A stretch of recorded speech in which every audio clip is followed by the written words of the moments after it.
Good morning. Very nervous here. It's unusual for me to speak to people that know me before I got a chance to know them. I was standing in the hallway. Someone came up to me and said, "I knew you when you were that big." But it's good to be, very much good to be here. About a year ago, in the Frederick newspaper, I was reading an article that was posted on our church of a couple that were in their 90s, and they had just celebrated their 75th wedding anniversary. That's a lot of years. A lot of years. And as I read through the article, they were unable to take care of themselves, and now they're in an assisted living home. And they were granted permission to have the same room. And they're sitting there, and you see the different snapshots of them holding hands, kind of acting like teenagers at 93 and 95. And as the reporter was interviewing them, she asked them this one question: "What's the secret of being married for 75 years?" And according to the report, they looked at each other and they said, in unison, "Love and respect." Let's bow our heads. Father God, this is a subject that we all struggle with. But my prayer is that we'd be able to understand it clearly and understand your word. At this time, I pray that you would hide the servant behind the cross, that your congregation will see more of you and less of me. In the name of Jesus, I pray.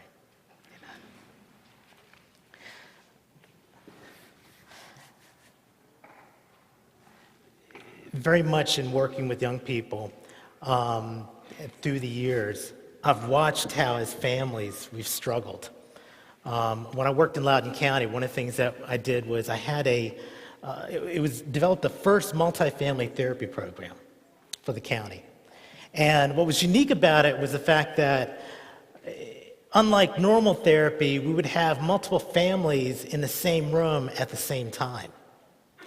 And in working with them, one of the struggles that I had was just that a lot of the families that came in didn't want to be there.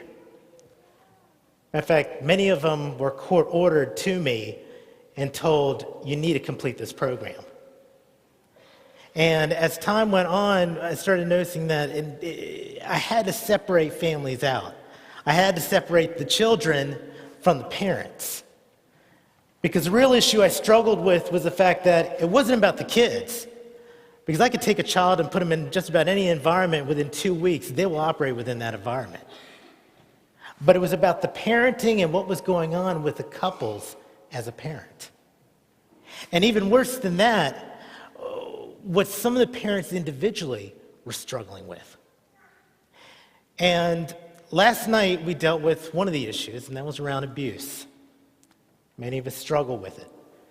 Many of us have not healed from it. And because we're kind of messed up, we tend to bring that into the family. And we pass that on to our own children. And they pass it on to the family in general. And as a family unit, we pass it on to the community. And so the community gets a little messed up. And then from there, it goes further and further out until you realize each of us individually kind of contribute to a messed up world. And so it comes down to, in order to clean all that up, it's got to come down to us individually. And so last night we dealt with abuse. We dealt with trying to be able to recover from various types of abuse, addictions, dealing with ourselves, and the key to that was this whole key of forgiveness. Today, what I'm going to deal with is one that's pretty risky because we're dealing with couples. And I know with the text that was read, it probably fired up a lot of people in here. Especially I noticed the females are all saying, "Yeah, I sure did." That first verse. And what I want to do is, and I struggle with this, and the real reason why for me to be able to talk about it is because, and my wife will tell you, I struggle with this. And I go through and having to understand about me, about relationships, how to treat others, this whole piece, having to understand it. My wife knows this before I did, and the funny thing is for me, you go to college, you go to university, and you study about it. Bowie State, I had to take a class called Marriage and Family, and we had to take 2 semesters of it: Marriage and Family 1 and Marriage and Family 2, master's level. So I had to know something about it. And Dr. Green, who was the one that was teaching the class, explained to us the dynamics of a family, how a family should operate, how a husband should be, how a wife, the whole thing, how the dysfunctional pieces that come out of it, what's there. And it never really got to me. I just could, I grasped it, I had to for the test, but it really didn't, I couldn't feel with it, A couple years into our marriage, my wife stated that we needed to go see a conference. Her friends had her invited to this church, and decided to go. And wasn't too sure what they were going to teach me different, considering it's a 1-weekend conference, and I had to take both of these classes, which is 30 weeks, having to read almost 30 books just to pass the class. And I went there, and it was a conference with a man named Dr. Emerson Eckridge. I have to tell you, it blew me away. This man, he was a doctor in psychology, he spoke directly out of scriptures, and the piece that I was missing from taking the classes at the university, and what I was being told how to be able to practice it in therapy, I found out was totally different than what scriptures was telling me. And for the most part, I did not understand what the Bible was telling me at all. He started off with the first thing in deciding. He says, the first thing we have to recognize is us as individuals, male and female. That's the way God created us. We're all different. We're very different. And in understanding how different we are, that's just the beginning of cracking that code in the relationship. And he had a really unique way of saying it. He said, when you look at the males and you look at the females, we see things differently, we hear things differently, and we say things differently. We have our own code. We speak it different. Example being, all of us got ready this morning. Let's say a woman says this: I have nothing to wear. Look at you guys. That was a recognition reflex. Okay. I have nothing to wear. Now, ladies, when you hear that, you know exactly what the other woman's thinking. Now, what if a guy says, I've got nothing to wear? Yeah, we know. Oh, see, a woman, when she says, I have nothing to wear, she's saying, I have nothing new. Right? Okay, all the ladies are, okay, so I'm there. When a guy says, I have nothing to wear, he's basically saying, I've got nothing clean to wear. Am I right? So even though we're saying the same thing, the same sentence, there's a total different meaning that comes from it. There were some studies that were done in the differences between male and females. And this is where all the young people are, okay. And you guys are going to like this, okay? They're showing the differences between male and females. And so what they decided to do, they decided to take a test, okay? And so they wired up a series of males and a series of females, and they had all these electrodes connected to them, and they're trying to look at respiration, how they sweat, energy that comes out of them, and so forth. And so they wired them all up, and they decided just to show them pictures. So they showed the female pictures first. First, they showed her this flashy red, convertible, okay, Ferrari. Yeah, see? His eye just went, whoa. Okay, a little buzz, it was interesting. Showed her a flower. A lot more interest, okay. They showed her a scantily dressed man. Not a whole lot of buzz there. They showed her a baby. Exactly, see? And it just went right off even just saying the word, I got a reaction. Right off the charts. Then they did the same thing for a man. They showed him that nice Ferrari. Yeah. They showed him a picture of a flower. He wasn't impressed. They showed him a baby. And they showed him a scantily dressed young lady, and boom, off the charts. So we see things differently. By that, he turned around and he said this. He says, in order to understand men and how they see things, in order to understand how females see things, you've got to understand what they have. And so he defined for men, he said, look, men see things through blue glasses. They've got blue shades, okay? They've got blue sunglasses on. Women, on the other hand, have pink sunglasses on. And so for men, when they look at the world, for men, the world is all blue. For women, when they look at the world, it's all pink. Now, another thing he understood is that women have pink hearing aids. So when she hears things, she hears pink. And when men, they have blue hearing aids, so when they hear things, they hear blue. He goes a little bit further. He says, not only that, but women have pink megaphones. They talk pink. Guys have blue megaphones. We talk blue. And is there any wonder why we can't get it together and figure it out? So here's the problem. You've got a woman with a pink megaphone talking to a man with a blue hearing aid. She talks pink, he hears blue, tries to filter it out, and the messages totally get crossed. Right? And they struggle with it, and vice versa. So he goes through and he defines it just simply as that. The next thing he does is he says, men have a way of looking at things differently. They have different needs, okay? For instance, let's deal with crisis. We just talked about veterans. Let's try this. Veterans, you know why men do so well being in the military, being a police officer, dealing with crisis in general? Okay, ladies, you want to hear the secret? You probably all know this. We just figured it out. Men know how to compartmentalize.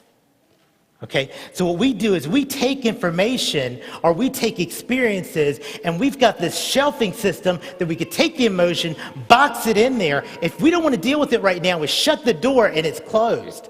Don't mess with it. But see, women don't do that. It's all there. Okay, it's all there. And so when crisis comes, all we have to do is just bang, slam the door. So when a man goes off to war, he's able to separate the emotions of what's going on and deal and focus specifically with the crisis. He could deal with the crisis directly. And he could respond to whatever he needs to respond to. He doesn't have to put the emotional piece into it. It's locked up. The only struggle with a lot of us men is that when it's time for us to deal with the emotional piece, we start opening the door and we don't know how to deal with it. We don't know how to talk about it. And so what do? Bang, slam the door. Don't see it, don't have to deal with it. And that creates friction. That creates struggles. Let's go to the verse. In Ephesians chapter 5, verse 22. And it says this, wives, submit yourself to husbands as in the Lord, for the husband is the head of the wife, as Christ is the head of the church. Now, the church submits to Christ, also wives should be able to submit to the husbands in everything. I know, ladies, when you read that, it's like that is one of the most chauvinistic, sexist texts in all of scriptures, right?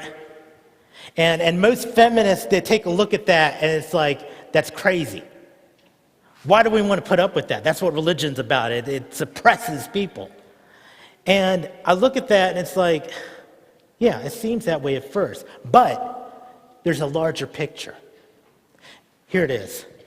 Have you ever thought why it is that after 6,000 years, the United States is trying to define what marriage is? Have you ever thought about why marriage is coming into such question?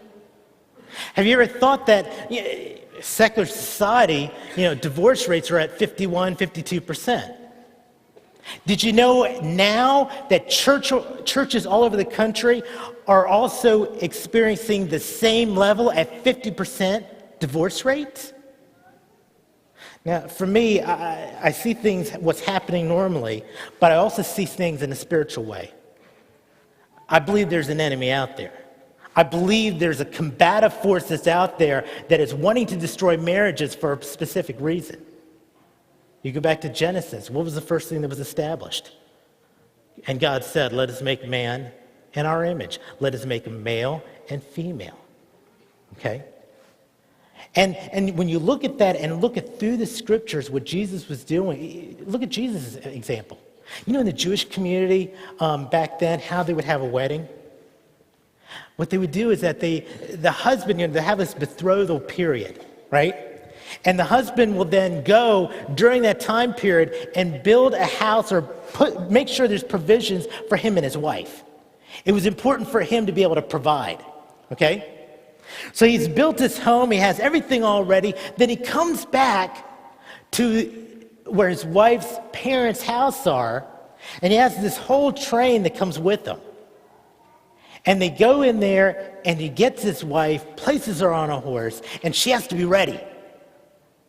And they know she's going to be ready because all of a sudden when he's done, word starts traveling quickly down to her place. Hey, your husband's coming. And oftentimes she doesn't know. But that's when the party begins. And he brings her to his place. And they party. They celebrate the union of the wedding.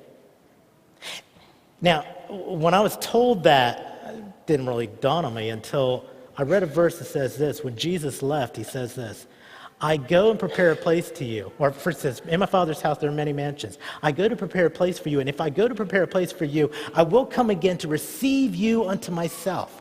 What was he saying? It was a marriage proposal.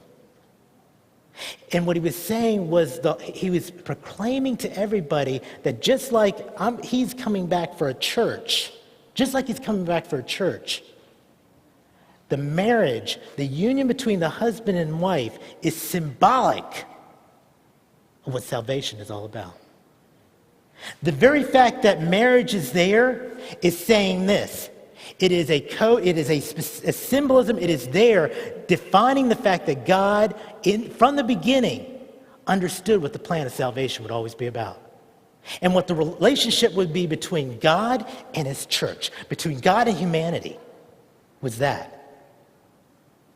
Satan knows that. And that's why even of today, he is doing his very best to destroy it, because if he does destroy that, it ruins everything in terms of what marriage is about, and it certainly ruins the understanding, the clearest understanding of what salvation is all about. Okay, now do you understand what the battle is? That's why they have to redefine marriage. Satan, I believe, is behind that. Let me step back a little bit. So the first part is, wives, submit yourself unto your husbands. That word submit is very unique. In the American language, we see it as being allow yourself to be dominated by the man. And that's why feminist groups get really angry about it. They don't like that. But in actuality, when you look at the word itself, it says this: respect and honor your husband. Now, the flip of that's true as well, because it turns around and it says, husbands, love your wives. Now, the one part that I was not taught, but you guys could look it up, is when you look at the word love, it's unconditional. Husbands, agape your wife. It's unconditional. The other side of it is, wives, show unconditional respect to your husband.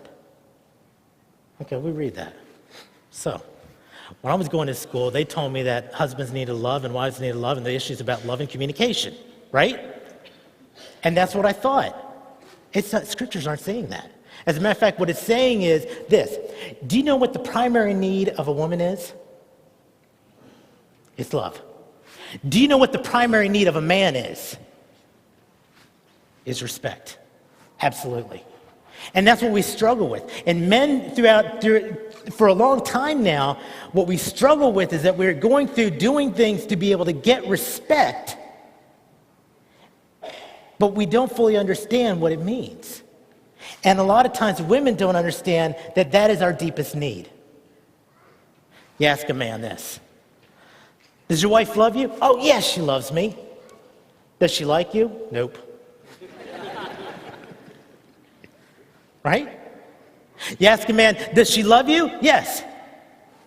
Do you believe she respects you? No, I got to earn that. Right?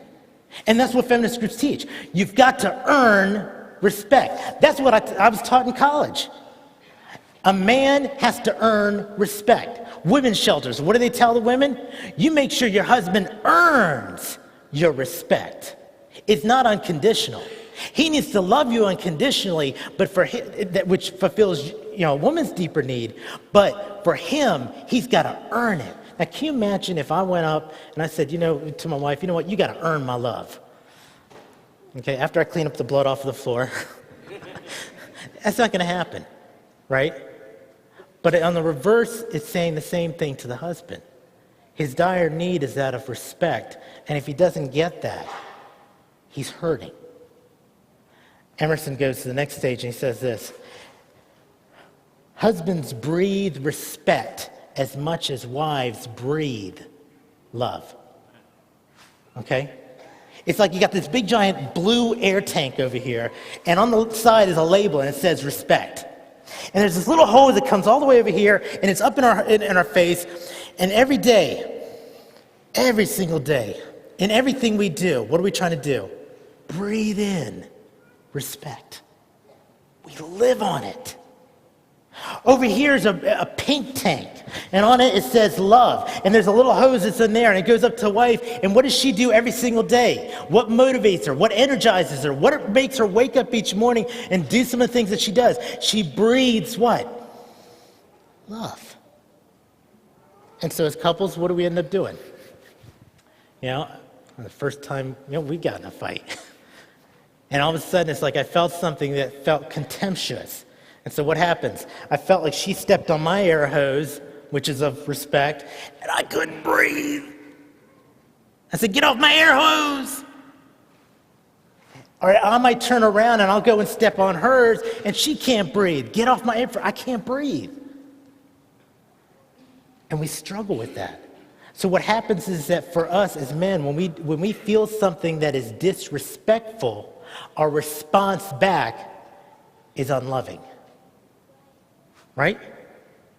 And I'm telling you, men know how to hurt women and women know how to hurt men. Okay? A woman knows, the best way to hurt a man, you show him disrespect. Men know, you want to know the best way to hurt a woman, you show her an act that is unloving. Right? Now, the other side is kind of true as well. For a man, by his nature, what he does and how he relates to others is in a respectful manner. But for women, it's the other way around. What is in her in terms of what she knows and what she is and how she responds to other people is in love. And so she responds to people in love because that's her need. Not only is that her need, that is what she does best. He responds to people in respect, not only because that's his need, but that is what he does best. But then when they get hurt, it turns around the other way. She may say something unkind that shows contempt, which shows disrespect. He returns the favor by doing something unloving, which shows her, as far as that she's not being loved. She gets hurt and decides to go ahead and return to him more disrespect. He takes that and returns to her more unloving words or actions. She takes that, and all of a sudden you get into this spiral, and it starts swinging out, and it's going crazy. And what Emerson calls it, clinical definition, the crazy cycle. It gets out of control. And he goes through and wondering, it's like, how do we stop this whole process? How do we stop it from getting so out of control? Let me go back a little bit and just share this piece. When you look back at how we relate, it's interesting how we talk, okay? I know in dating, give you an example. First time asking someone for a date, it's like, where do you want to go, right? I don't know. You decide. She's trying to show respect, Let him decide. I'm trying to be loving and taking care of her needs and saying, well, any place you want to go, you just let me know. Oh, I'll go anywhere you want to go. And it goes back and forth. Then I read a book and it said, you know what, you give choices. And then they pick from choices. Got it. So I said, you know what, we can either go to Chang's for Chinese food or let's go to Olive Garden for Italian food. And the response back is, okay, let's go to Pizza Hut. Wasn't even one of them. So we go to Pizza Hut, okay? Now, watch how guys do this in Pizza Hut, okay? We get there, talking about the difference between male and female and how this whole respect thing is. We get there. What is a woman concerned when you get to Pizza Hut? She has no idea. Okay, Pastor, come on. We get to Pizza Hut. She's worried about atmosphere. Are the phone forks clean? Is the silverware there? How's the plate, right? What's the music sound like? What's he worried about? Exactly. Okay, got that part right. We're worried about food. We want to make sure we have enough cheese on that pizza, okay? There were ladies. You've experienced that, right? So we want to know if we got enough cheese on the pizza. She's worried about atmosphere. She's worried about the, as far as music and everything like that. We're wondering what's taking this pizza so long. And guys tend to see the world in that way. I mean, in the same ways we see ladies. The one that makes her mouth water, that's the one we want, right? We tend to look at the world in that fashion. Now, we're sitting here at this restaurant, and all of a sudden, she wants to talk. And all of a sudden, you're more interested in maybe something that was going on outside. She feels hurt. And she goes, are you listening? And you felt a little disrespect from that. And all of a sudden, you cycle into what? The crazy cycle. And the argument begins, and it starts going and going. It's kind of funny, because even within that crazy cycle, there's this. You look in therapy, and it's like individuals that are in therapy, they're always asking, in this case, the second verse down, it says, husbands, love your wife as Christ loves the church and gave himself up for it. Wife took that verse, sitting in therapy, and the husband's trying to explain to her, honey, I love you. I really love you. She goes, yeah? Yeah, I do. Well, how much? Sweetie, I'm willing to die for you. She turns around and says, you always say that, but you never do. And she takes that as disrespect, pulls back. He takes it as disrespect, pulls back a little more.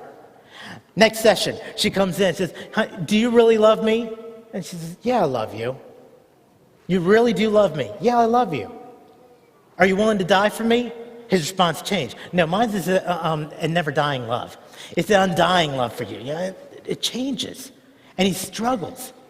And it goes further on. It's like, she's wanting a man that's going to show her all this commitment, that's willing to take that one step and saying, yes, I'm willing to do that. And let me tell you something. Men are developed, and we are, as far as in our character, that when it comes time to protect, we are willing to do it. We're willing to stand up and do it. And we struggle with it. I'm going to share with you one little story just to understand that. And then we're going to go into what is it that men see that could be able to be helpful for females, and what is it that females see. Several years ago, there was a story about a couple. They were a part of a marriage and family conference. And at the break, they walked out, and they were, just taking a break. They're walking down railroad tracks. And as they're walking down the tracks, one of the things they noticed is that the train was coming. They were on the tracks, and one of the ladies decided, well, maybe we need to get off. So she gets ready to hop off, and everyone else is getting off. But one lady accidentally, in between the trestles, gets her leg caught in there and couldn't pull her leg out. And the gravel started pouring in, and her foot was locked. Couldn't get out. And they're frantically trying to dig away at the gravel to get her out. They couldn't move her. And eventually what ends up happening is the train's starting to come. The husband's standing there. She yells at her husband, get off the track. It's too late. There's nothing you could do for me right now. He immediately turns around, grabs a hold of her, hugs her back against the train, and says, I can't leave you. I love you. I'm not going to let you go through this alone. Bang. Train hits them. They both die. people hear that, and I'm telling you, every woman in here is probably going to say, I wish I had a man that had that kind of love to me. All right? Okay, but the question is, that I ask is, what was it about that woman that created that type of relationship, that type of commitment out of that man? Okay? And it's there. There is power there. A lot of power. Now, we talked about the crazy cycle. How do we get out of it? First thing is that we have to understand, as far as the couples, relationships, there is goodwill. There are goodwill women and there are goodwill men. We have goodwill. Okay? To decipher the difference between evil will people, as far as evil will men, evil will women, I'm not talking about them. They're out there. But I'm talking to people that are generally, they have goodwill. They're respectful. They want to show respect. They want to show love. They're there. And their heart is in the right place. But somehow the message is not getting across. Here's the way that in which, for a woman, how she's able to spell, or for a man, how he's able to understand a woman. What a woman sees in terms of relationship is the word couple. Okay? C-O-U-P-L-E. She sees it in that frame. For a man, he sees it as chairs. And I'm going to go through and just define it, and then we'll go through and end with this. Here we go. First thing that the woman would want, and men, take note, okay? Because this is how a woman reads love. This is how she understands love, okay? A woman sees love as being this. She wants to be close. Question asked, am I always remembering to move towards her, accept her as her needs to talk, to connect with me, and to reassure her of my love? She wants to connect. Okay, she wants to be close. And you ask yourselves, are we doing that? Because to her, that closeness is the first level of defining what love is, what love means to her, how to take care of her. Second thing is openness. She wants you to be open, or to open up to her. She wants you to be open to her. Okay? Do I share thoughts with her? Do I share, or am I more resistant? Do I end up drawing away? Interesting enough, with men, when we feel disrespected, what do, gentlemen? You know what we do? We withdraw. We back off. We become quiet. If I say something to her, I'm in trouble. If I don't say anything to her, I'm in trouble. But I'm in less trouble if I don't say something to her, so I'm not going to say anything at all. I'm just going to withdraw. Right?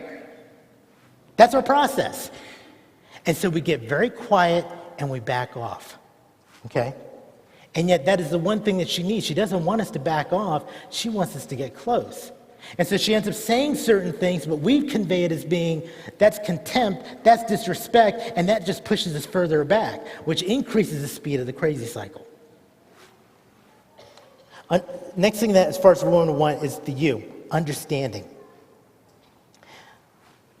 She's saying, don't try to fix me, just understand me. And I struggle with this, okay? Because as men, Mr. Fix-It, we want to fix things. We want to make things okay, right? And sometimes she just wants you to listen to her. Recognition reflex. Okay, she just wants you to listen to her. And so sometimes for me it ends up being, okay, if my wife wants to talk, I got to think to myself, okay, am I in trouble? I ask her, no, good. Next step would end up being, okay, is this something that you want me to fix, or is it that you just want me to listen? No, just listen. Okay, good, helpful cue. It helps. So at that point I know, okay, I take my analytical mind, put it back in the box, close the door because I don't need to use it. I just need to listen. And that's it. Peacemaker, P. I'm always willing to resolve issues, for her, what she wants in terms of peacemaker is this. Are you willing to say, I'm sorry? Now, for a man, that shows, weakness. That shows a lack of leadership. We have trouble saying, I'm sorry. But for females, when a man says, I'm sorry, every time you're going to meet us halfway. that energizes them. Okay? And gentlemen, let me tell you something. You want to know a good way to get in the last word? Apologize. Okay? Apologize. Next one's loyalty. She wants to know, are you committed to the marriage? Are you committed to her? There's a saying about marriage. It says marriage is a good institution for those that want to be committed. It's true. Are you committed? She wants to know, am I always willing to resolve issues? Do I consistently look for ways to tell her I will be loyal to her forever? And that she, the one I love for the rest of my life, and the only woman for me. Is your commitment to her a dream set like this that, you know what? My feeling is I'd love to, when we go to heaven, be the one walking with her next to the sea of glass. That's commitment. Do we have that level of commitment?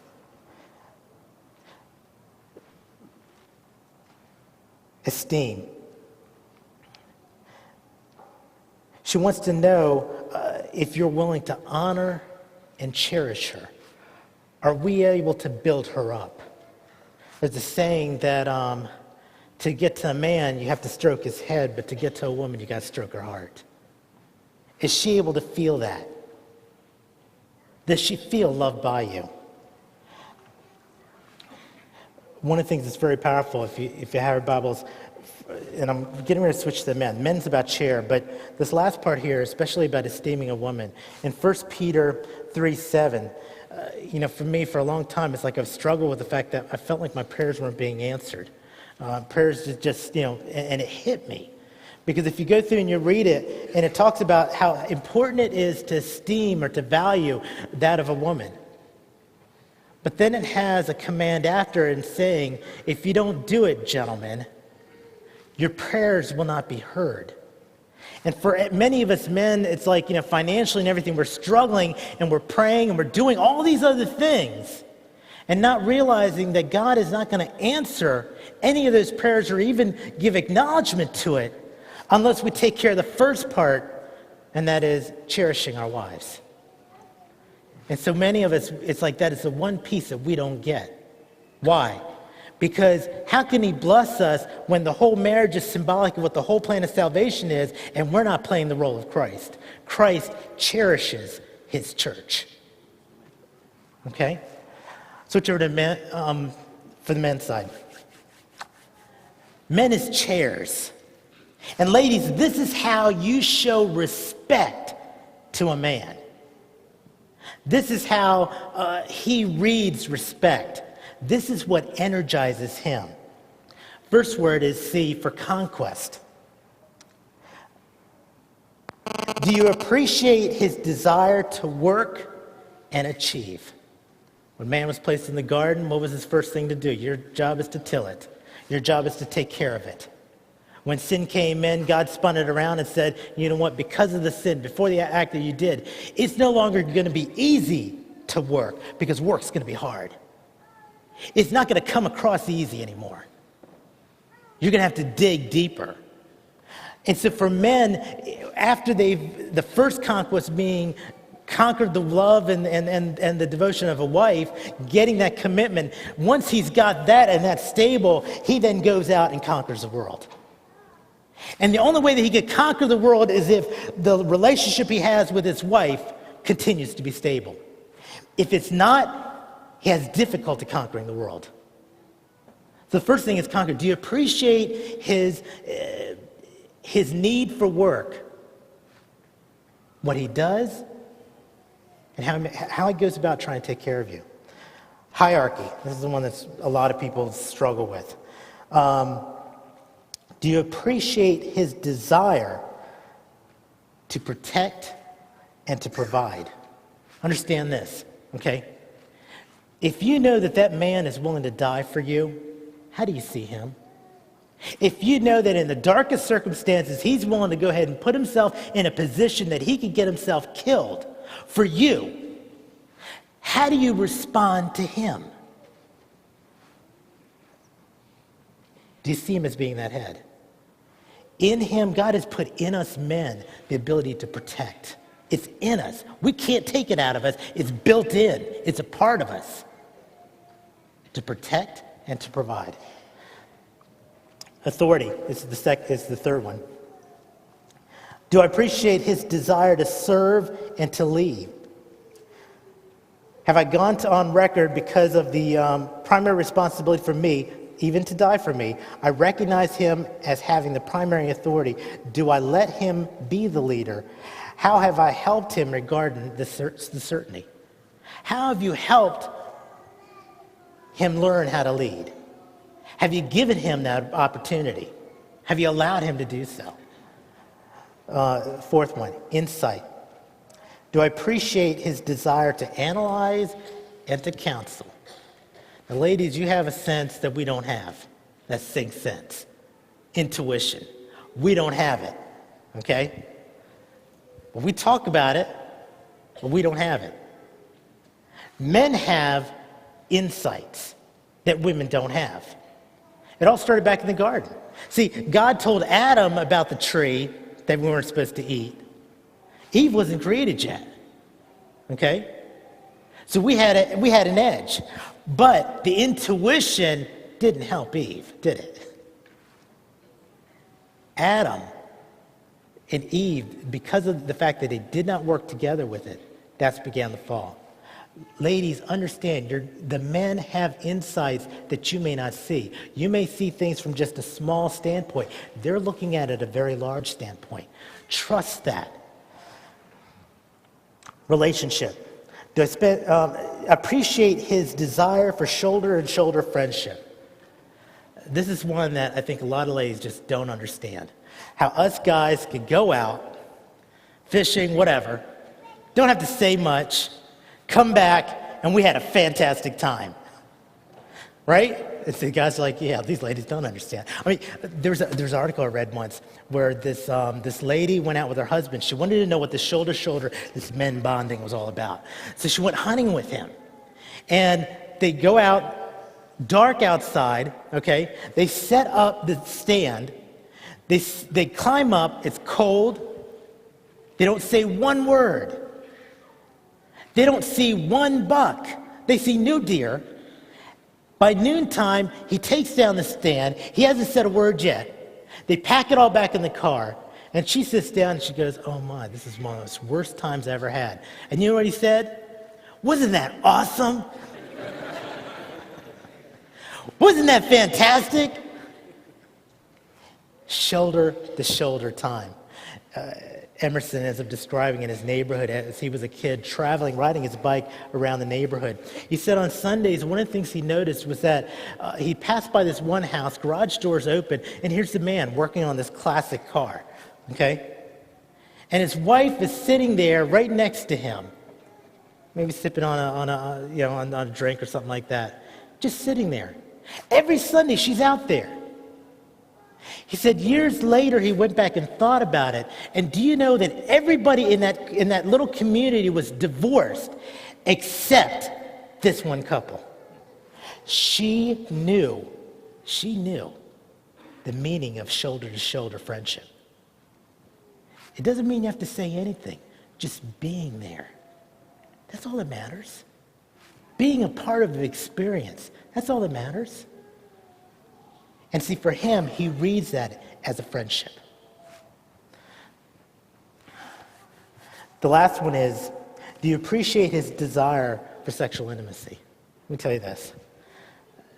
I know with working with young people, a lot of the girls that I work with that are maybe promiscuous, they tell me the only way to be able to get to a guy's heart is through sexuality.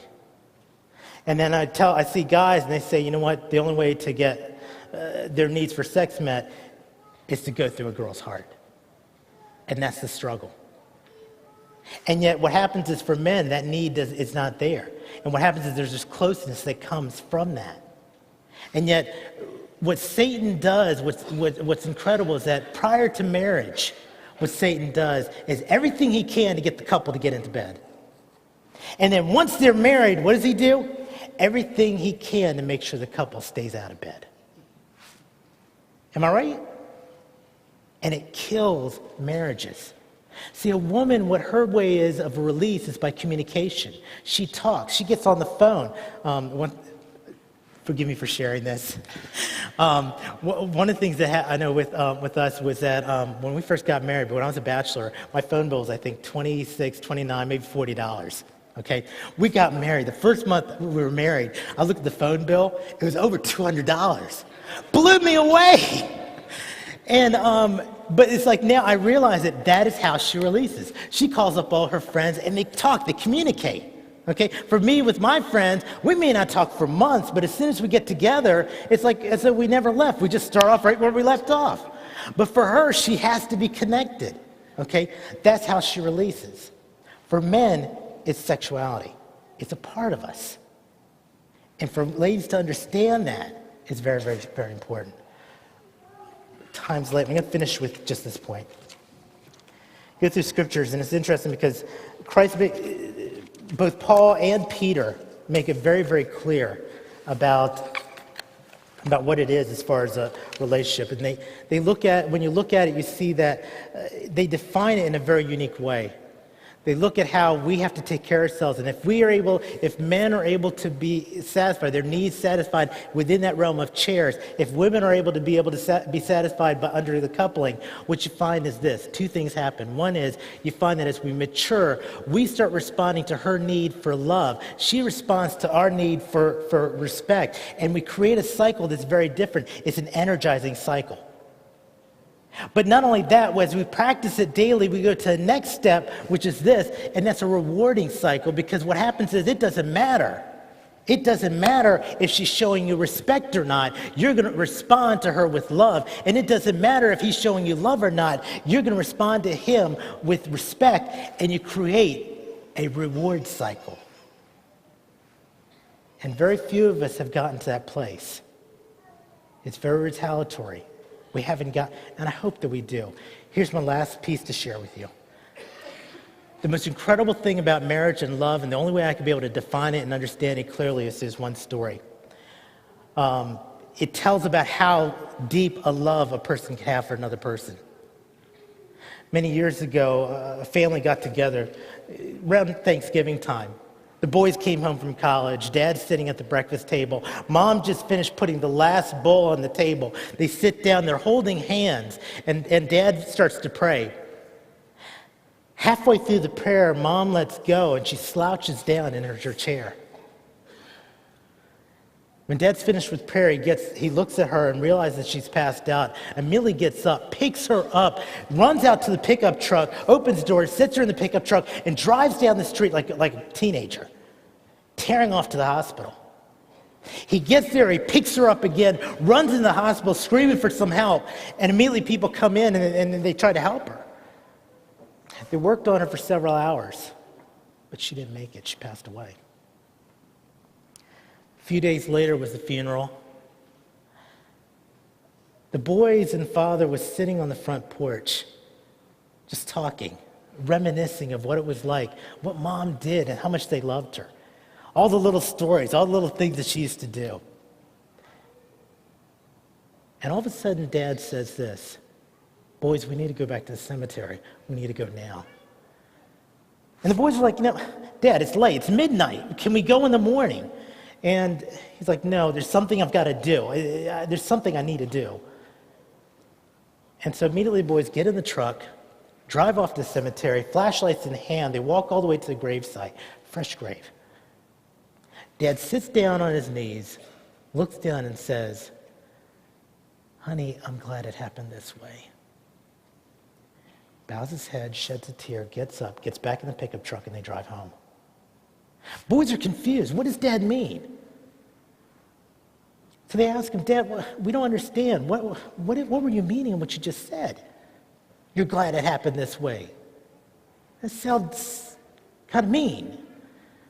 And Dad says, "Boys, when you've been married this long and you've made a commitment to a woman for this long, your desire is this.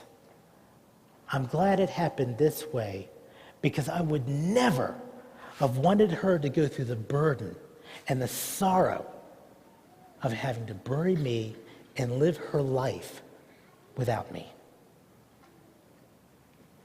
unto death do us part. Brings a whole new meaning into it. When a wife is willing to say, I want to make my husband's life so happy that I would rather him die first so that he would never have to live life without me. And for a husband to believe the same thing, that's the reward cycle. And with Jesus, what he's showing is that if we could be able to take that testimony out to this world that doesn't fully understand what love and doesn't fully understand what respect is, that will be the key to teaching them what the gospel is all about. He's coming back, folks. And when he does, he's going to take us home. Let's bow just one moment. Father God, thank you for giving me the opportunity to share your words to your congregation, to your church. I pray that they'll be able to understand the message of unconditional respect and unconditional love. And that for all of us, even though we're weak and we have trouble practicing it, that we would learn in maturity how to practice it daily. This is my prayer. And in the name of Jesus, I pray.